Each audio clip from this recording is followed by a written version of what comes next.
¿Qué tal? ¿Cómo están? Bienvenidos a Tierra TV. Hoy con un invitado muy especial con el cual vamos a abordar el tema de la producción desde dos perspectivas muy importantes. La producción y el ambiente. La producción que hoy día comienza a hablarse como producción sustentable como el camino absolutamente indicado para que en el futuro podamos seguir viviendo económicamente de los productos de la tierra. Y para eso hay que ser muy estrictos, hay que ser serios en los encares y sobre todo perseverantes. Por eso le agradezco la presencia del ingeniero agrónomo Alfredo Molinas. ¿Qué tal, ingeniero? ¿Cómo estás? Bien. Bienvenido. Muchas gracias por la invitación. Bueno, como ministro primero de la SEAM, de la Secretaría del Ambiente, luego como ministro de Agricultura, tenés una visión muy amplia acerca de hasta dónde podemos ir con este modelo de producir a través de la tierra y hacer que eso sea sustentable en el tiempo. Casi el 60 o 70% de la producción exportable paraguaya proviene de la tierra, ¿verdad? Esto produce un estrés muy fuerte sobre los recursos naturales, ¿verdad? Hay una presión, no solamente paraguaya, sino en toda América del Sur. Hay una presión sobre el uso de los recursos naturales, especialmente para la producción de ciertos rubros que son hoy día demandados a nivel mundial como parte de la seguridad alimentaria. Entre ellos, nosotros los paraguayos le tenemos al cultivo de soja, tenemos también el maíz, el trigo, y hay otros rubros que también son no menos importantes, pero que produce la agricultura que le denominamos familiar, como el caso del sésamo y otros rubros a nivel de pequeños productores que también son demandados y son importantes. Y hay otros rubros emergentes como el caso del arroz, ¿verdad? Que también va teniendo fuerza de demanda, que también es una alternativa válida para un país como Paraguay, que es importante entender cómo se está produciendo hoy, cuáles son las perspectivas de competitividad y cuáles son los desafíos que se vienen y cuál es la tormenta que se viene también y sobre la presión que tenemos. ¿Qué se debe entender por modelo ecológicamente sustentable o económicamente sustentable? En realidad la agricultura paraguaya, hablo de la agricultura en particular, y en la cual también está la ganadería, por mucho tiempo, este tema del medio ambiente es un tema a nivel mundial muy nuevo también.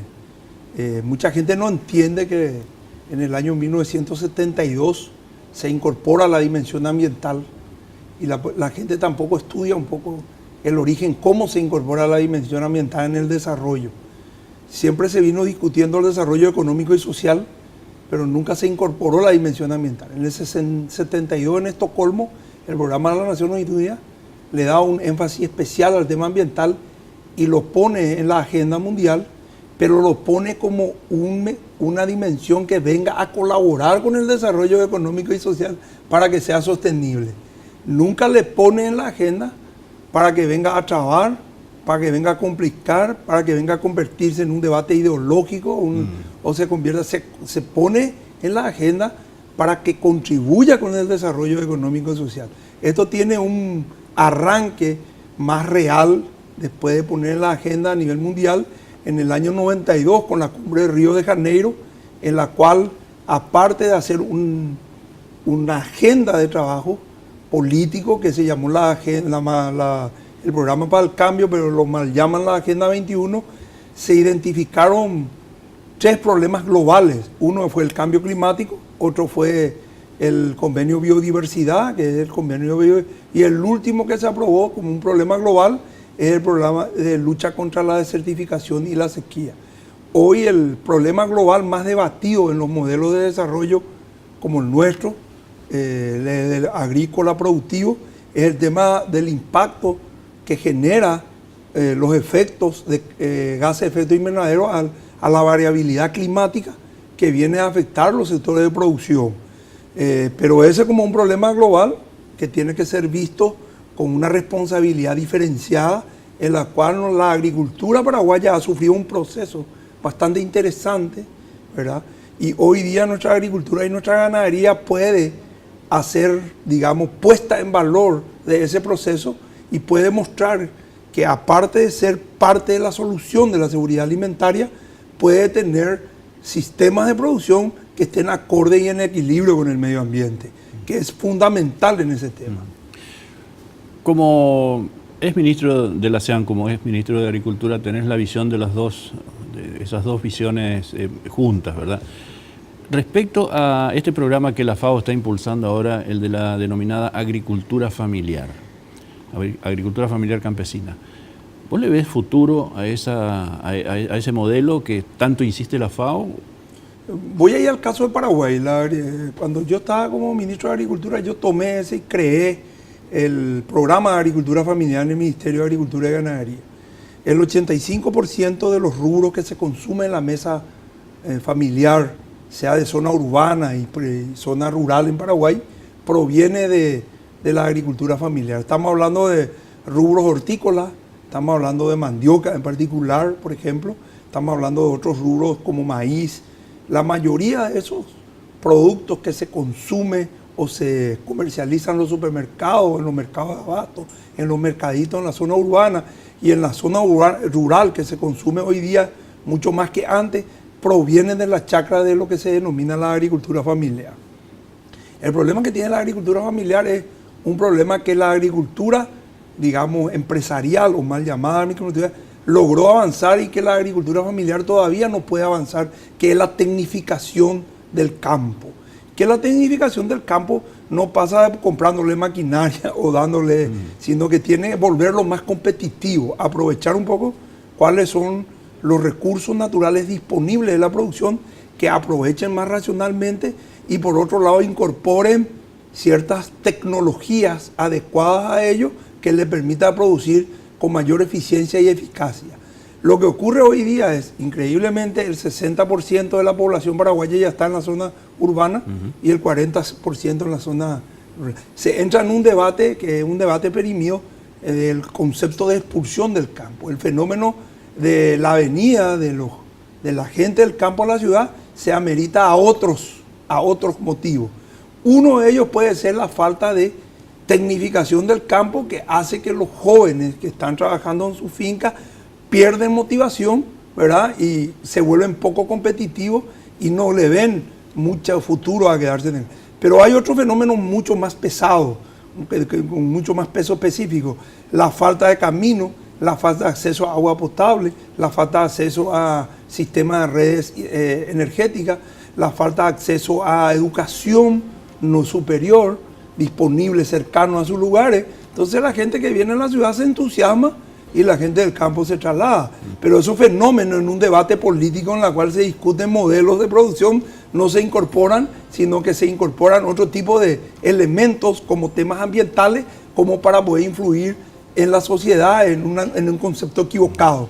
La agricultura familiar va, según dicen, en el 2030, el 5% del 30% que va a quedar en el campo va a ser agricultura familiar.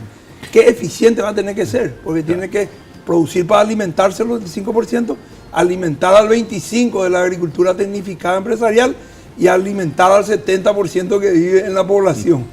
No, y hay además un fenómeno que combina, digamos, dos factores en una forma perversa de la cual vamos a hablar después del corte. Estamos con el ingeniero Alfredo Molinas, volvemos en muy pocos minutos.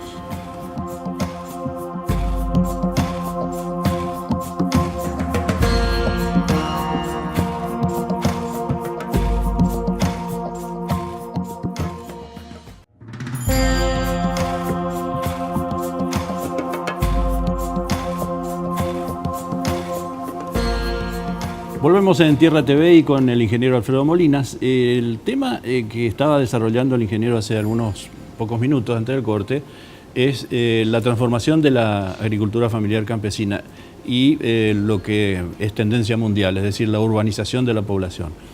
Yo agregaría un factor que muy poca gente tiene en cuenta, y es el hecho de que se ha desarrollado las telecomunicaciones de una manera increíble, y le ponen al hombre de campo, al chico, al joven, al adolescente, a la persona joven, otro mundo debajo frente a la vista, ¿verdad? Entonces, ¿cómo hacer para detener a esa gente que quiere ir a buscar eso que ve o que encuentra a través de la telefonía que se ha desarrollado tanto, ¿verdad? Entonces, hay muchas tensiones que se producen ahí. Demanda de otras cosas. ¿Cuánta gente quiere en realidad seguir viviendo en el campo. Sus necesidades básicas se ampliaron. Antes, cuando teníamos una reunión con los productores cada 20, un mes, los acuerdos que tomábamos ahí, caminaban los campesinos 15 kilómetros, 10, nos reunían, los acuerdos que se tomaban ahí se respetaban.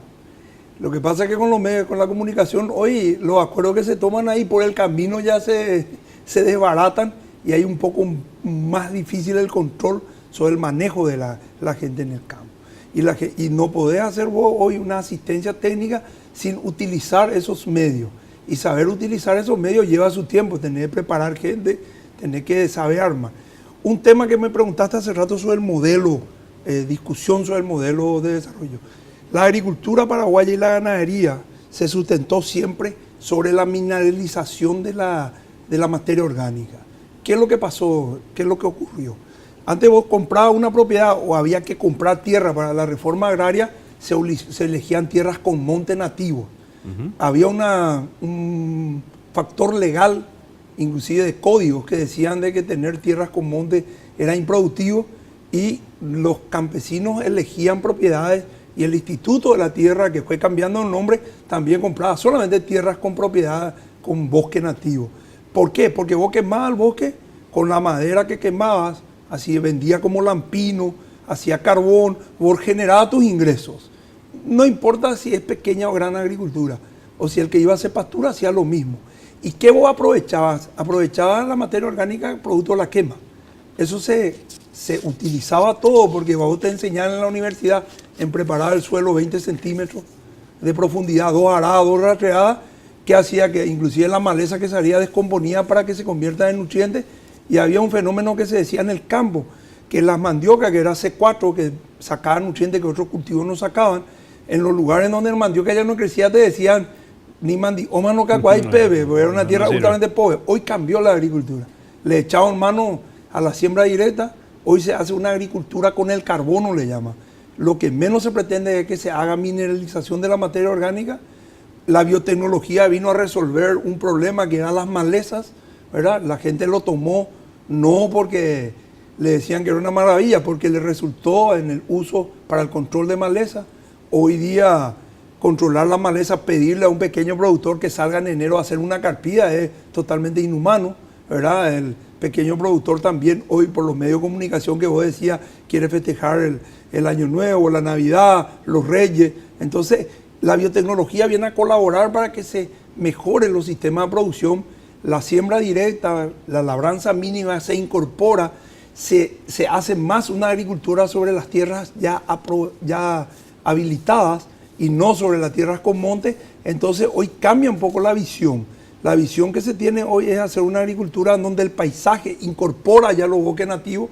Hay una ley que fue autoría mía, que es la ley que prohíbe los desmontes, el cambio de uso de la tierra en la región oriental del Paraguay, cuando eso hubo una reacción de la rural, no de la asociación, sino la autoridad en ese momento, que decían que el Paraguay iba a dejar de crecer económicamente. Por la ley de deforestación cero. Y sin embargo creció.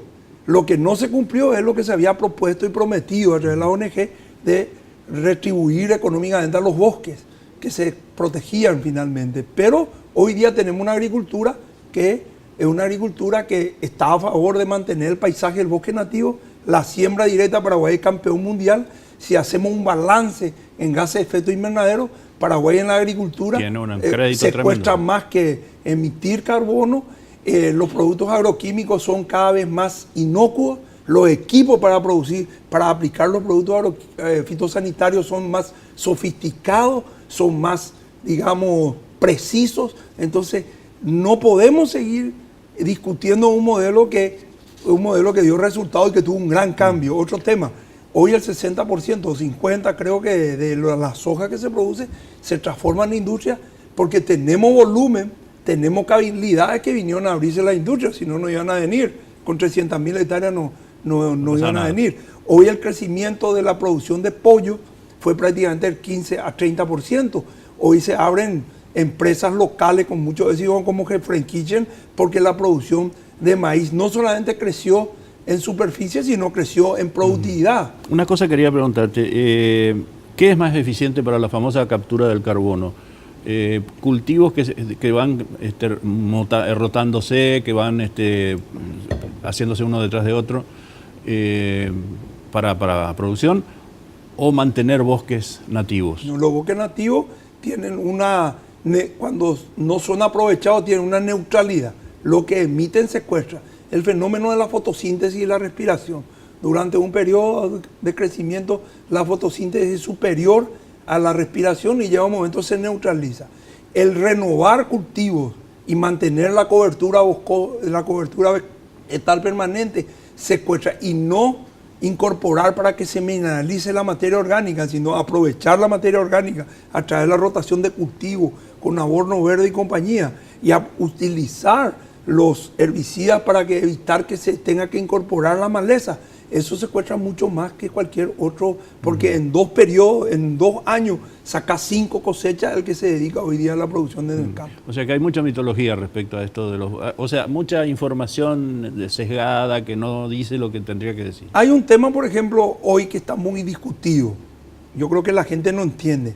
¿Qué es una certificación y qué es una trazabilidad? Que son 2 cosas completamente diferentes. Bueno, lleva varios programas a hablar de eso. Pero sencillo, hoy día todas estas buenas prácticas agrícolas o buenas prácticas pecuarias que le llaman, que pasan por el buen manejo del uso del suelo, que pasan por el buen manejo del bienestar animal, por ejemplo, son para calificar como certificaciones. Son normativas que te dan una mejor gestión de calidad del producto, y si es una normativa de mejor calidad para disminuir los efectos nocivos al medio ambiente, son también normativas que te certifican para que vos puedas tener un certificado que te diga que vos cumplís con ciertas normas de gestión de calidad y de medio ambiente. Ese es un tema que es voluntario, y la sociedad se mueve por pautas y acuerdos, y con pautas y acuerdos. Y la trazabilidad es una herramienta que tiene la OIE en el caso de la parte animal, que te exige que vos cumplas.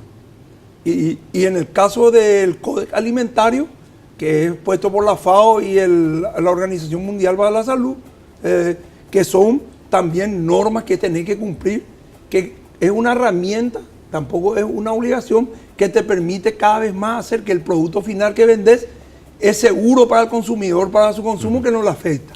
Que son 2 cosas totalmente diferentes. Te voy a pedir que abordes en el siguiente bloque un concepto que se está manejando ahora, que es el de la demanda sustentable. Se habla siempre de la producción sustentable, ahora se comienza a hablar de la demanda sustentable. A ver qué nos podés iluminar al respecto. Nosotros hacemos una pequeña pausa, volvemos enseguida.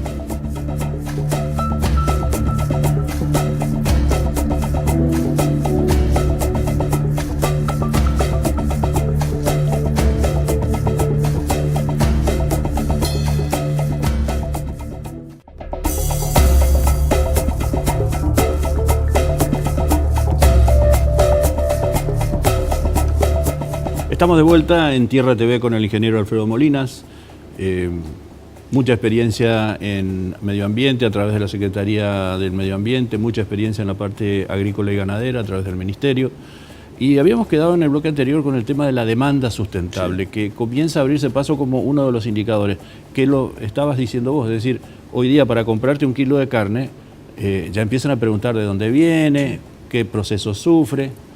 Voy a ponerte un ejemplo sencillo, que es lo que se está discutiendo ahora. Se habla de una huella de carbono y una huella del agua hoy día, a nivel de la demanda. Y que son al final modelos de negociación internacional que apuntan a regular mercados al final, oferta y demanda. Y nosotros somos, Paraguay, Argentina, Brasil y Uruguay, somos vistos como ofertantes de alimentos a nivel mundial. Entonces la demanda empieza a poner ciertas condiciones. Nosotros para producir 1 kilo de carne utilizamos, carne de vacuna, utilizamos 12.000 litros de agua. ¿Pero por qué utilizamos 12.000 litros de agua? Porque tenemos el agua. El agua, el carbono, el oxígeno, el nitrógeno son elementos vitales de la vida, que son los que definen los problemas globales del cambio climático, la biodiversidad, la lucha por la desertificación y la sequía. Ahí está el negocio del debate. La demanda va a exigir ciertas cosas, pero nosotros usamos tanta cantidad de millones de litros de agua para producir carne que le vendemos, por ejemplo, a Europa. Y Europa, que tiene problemas de agua, deja de usar el agua, porque si va a producir carne, tiene que usar toda esa cantidad de agua. Y nos cobra. Que se me hubiera ocurrido pensar de esa manera, ¿verdad? Claro. Entonces el debate, la demanda va a poner su requerimiento porque va a querer regular el mercado. Nosotros tenemos que salirle con nuestra propuesta como ofertante. Sí, está bien, pero nosotros, con nos sobra el agua, haciendo un uso racional y un uso adecuado, no prohibir el uso como se pretende, no querer cobrar tasas por el uso de agua donde sobra el agua para que nos volvamos menos competitivos. Es decir, no, que estamos usando bien y nosotros le estamos ahorrando a ustedes el uso del agua para que ustedes puedan consumir y le estamos vendiendo. ¿Por qué te digo eso? Porque si nosotros no entendemos eso, nos estamos autoflagelando nuestro modelo de producción y de desarrollo y vamos a dejar de ser competitivos. Y cuando dejamos de ser competitivos, no es que el mundo va a dejar de comer carne, va a comprar a otro lado nomás. No sé si se entendió el ejemplo. No, el tema del agua a mí, te digo, nunca se me ocurrió pensar, porque yo, ¿cómo? Europa, que tiene los niveles y las tecnologías de producción de carne vacuna más avanzadas. Y por disponibilidad. Claro, y sin embargo, importan grandes cantidades de carne de distintos lugares, de Australia, de Nueva Zelanda, de Paraguay, Argentina. En gases de efecto invernadero, que es parte de la demanda, por eso empiezan a poner limitaciones. Nosotros, mal calculado, Paraguay, Argentina, Brasil y Uruguay representa el 3,7% nomás del total. ¿Del total del mundo que emiten? Ya. China, Japón, Estados Unidos son los que emiten más, completamente. Con nuestra tecnología, con las buenas prácticas, nosotros nos estamos volviendo más seguros. Y Paraguay, de ese 3,7% sobre el global, es el 0,04% nomás. Si nosotros en este momento creemos que nuestro modelo es el equivocado, que estamos en contra y nos volvemos y cerramos, dejamos de producir soja, maíz, carne, nosotros nos afectamos. La aguja del cambio climático. Y por otro lado, no es que ellos van a dejar de comprar de nosotros, van a ir a comprar a otro lado nomás. Entonces nuestra capacidad de negociación tiene que estar en cómo planteamos. Nosotros tenemos un recurso natural que es el suelo, que en este momento la gente se ha dado cuenta en el Paraguay, a través de la tecnificación, la biotecnología y todo, se hace un buen manejo ya del suelo. No porque sea Madre Teresa de Calcuta, sino que porque es un negocio el manejo del suelo. Bueno, ese es justamente el tema de la desertificación, sí, los ojeros que van a dejar esto un desierto. ¿Cómo van a dejar un desierto si el negocio es el negocio? ¿Verdad? Y ahí está. Es decir, otra cosa que es importante entender es que el agua, para nosotros, un recurso natural estratégico que si tenemos hoy con la biotecnología y el manejo del suelo, hemos logrado la producción de maíz de 2.000 kilos por hectárea a 6.500 kilos por hectárea, de soja de 1.200, con buen manejo y biotecnología, hemos ido a 3.000 kilos. Con el agua nosotros podemos, en la misma unidad de tierra, podemos producir rendimientos hasta 12.000 kilos de maíz y de soja podemos levantar hasta 8.000 kilos. Nosotros no podemos andar sacando normativas y creando tasas sobre este recurso que prohíban o impiden el uso porque nos pueden volver. ¿A qué te referías? ¿A la ley del agua? Algo que estuvo. Toda esa ley que está hoy y la gente en el Congreso cree o piensa que con estos impuestos o con estas limitaciones que ponen en el marco legal, primero creen que van a salvar el mundo y segundo creen que le están poniendo límite a la gente que está trabajando en el campo y lo que está haciendo es limitar la capacidad productiva de la gente que ya lo está haciendo en forma sostenible en vez de darle herramientas y normas adecuadas que le permitan el uso de tal manera que seamos mucho más competitivos a nivel internacional. Aparte yo no sé si quiero que todo el agua del río Paraná se vaya al océano Atlántico, algo tenemos que tener nosotros. Y son problemas globales, carbono, oxígeno, y uno de los gases de efecto invernadero más contaminantes es el nitrógeno. Nosotros prácticamente no usamos fertilizantes nitrogenados, porque nosotros con la siembra directa y con el clima que tenemos y con la biodiversidad que tenemos de leguminosas, se fijan fácilmente el nitrógeno y necesitamos estar. Es más, nos cuesta más caro también traer fertilizantes porque somos un país... Sacame de acuerdo, esas lecturas que uno tiene de joven, y con esto vamos terminando porque se nos acaba el tiempo. Los rayos dicen que fijan nitrógeno en la tierra. Entonces, si es un proceso natural, ¿por qué tenemos Por eso, hay que entender muy bien el tema ambiental. Primero es básico, Cristian, entender que el tema ambiental nace para contribuir con el desarrollo económico. No para hacer una traba. No solo para hacer una traba. Mucha gente utilizó los temas ambientales para construir candidaturas políticas, para sacar presupuestos de gastos de los gobiernos que se podían utilizar para el desarrollo económico y social. Eso no estaba en el mandato de la Conferencia de Río de Janeiro. Los temas ambientales vienen a buscar mecanismos de producir y consumir en armonía con la naturaleza, para preservar el capital natural de los paraguayos o de cualquier persona en el mundo de tal manera que haya bienestar social. Si nosotros no partimos de esa ideología, digamos, o esa premisa, nosotros no podemos ser constructores de un desarrollo sostenible. Y Paraguay está por una senda buena en ese proceso, especialmente la agricultura, la ganadería, y tiene una gran oportunidad con el sector forestal para poder recuperar lo que perdimos en el sector forestal. Y hay unos grandes errores técnicos y científicos que es llamativo. La gente sigue insistiendo a hacer plantaciones forestales con especies nativas. No crecen las plantaciones forestales con especies. Crecen 1,50 m, después no crecen. No hay en Europa una plantación forestal producto con especies nativas. Siempre hay plantaciones o de pino o de eucalipto. Y acá, yo no soy ingeniero forestal, pero los técnicos insisten en hacer algo que no va a tener éxito. Y para que tenga éxito, supongamos que se consiga 22.000 especies nativas en un vivero, que no creo que haya, se tienen que esperar 300 años para que... un poquito de tiempo. Ingeniero, gracias por la presencia, realmente un programa muy lindo. Será hasta cualquier otra oportunidad, muy amable. Igualmente, gracias por la invitación. Y nosotros nos despedimos, gracias por la atención.